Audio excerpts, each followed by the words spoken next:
We're at the tail end of October, and by all accounts, normally this is a time of year to start doing bare root transplanting, although we haven't gotten cold enough for most plants to go to dormant, which is kind of spooky how warm it is.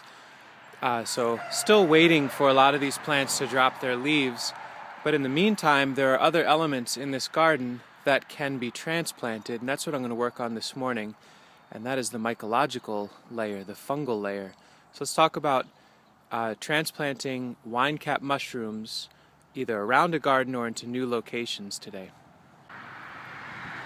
So just on the north side of our high tunnel here, a huge flush of wine caps, past prime for eating but really prime for transplanting. Let me look at another spot or two.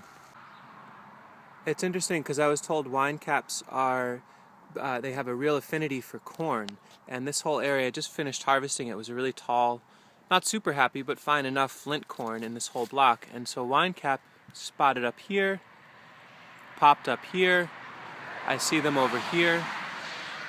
And the nice thing about this is I don't see any other mushrooms fruiting right now.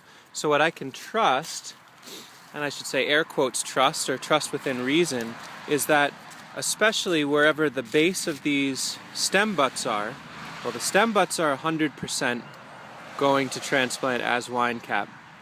And I know this is wine cap because the rings are, I'm sorry, not the rings, the gills underneath are dark purple, like wine stain color. It has an annulus, I think that's what that's called.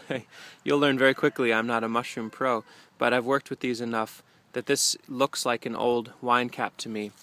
And as I come into the soil, they have a really unique root system, fungal network that really does look like roots, almost like roots of a plant. It's kind of crazy how root-like they are, and the smell of them is incredibly sweet. So I can lift this material from here and apply fresh mulch, because that's what it loves, and this material will be inoculant for new areas.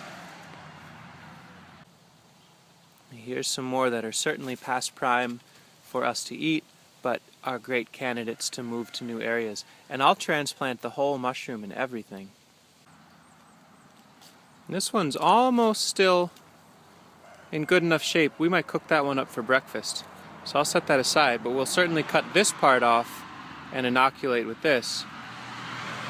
This one, maybe a little past prime for us eating, but let me take it, and what I want to do is inoculate the pathway in our high tunnel, which is just here.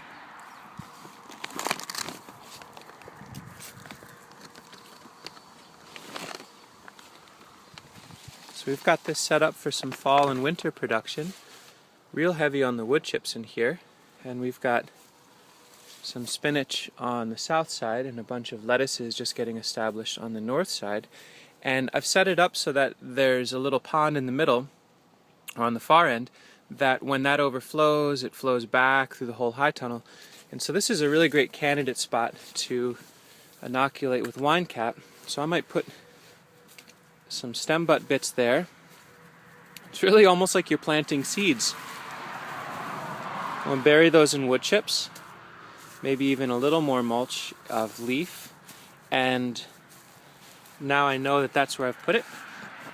I can even take these gills, of course, because those are loaded with spores, and I'll lay them all throughout the trench face down so that they have a chance to connect with what's there, and I'll be sure to protect them with mulch. And so now this waterway, this overflow from this pond, whenever we get heavy rains, we just got 5 inches of rain in the last few days, so that filled up, and it can backflow through here, and over time that mycelial network should be able to merge into these beds.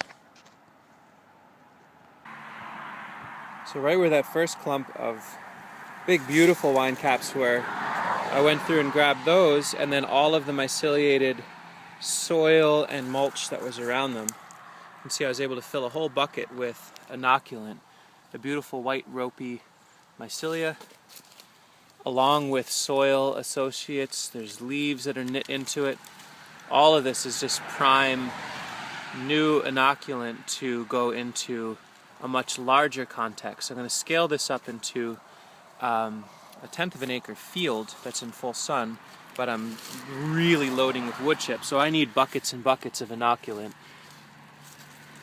silvertreeforest.com, some friends of mine, Pete and Aaron, if you go to silvertreeforest.com/winecap, they sell really good spawn, and it's local to us in the New York area. Really cool folks, so that's one way to get started with this. But I'll take a few buckets of this and get it out into the field, mix it with wood chips there, and be able to take these little spotty inoculated points that showed themselves at the end of October and ramp them up to an entire field. So I thought I'd be spreading this at the new farm at Potenza Organics in a big wood chip pile. It turns out my friend Keith contacted me and said he had a full truckload of some beautiful poplar and oak. Just dumped it off, and now I'm spreading that out here. My thought was I would spike this wine cap into these fresh mushrooms, or into these fresh wood chips along pathways.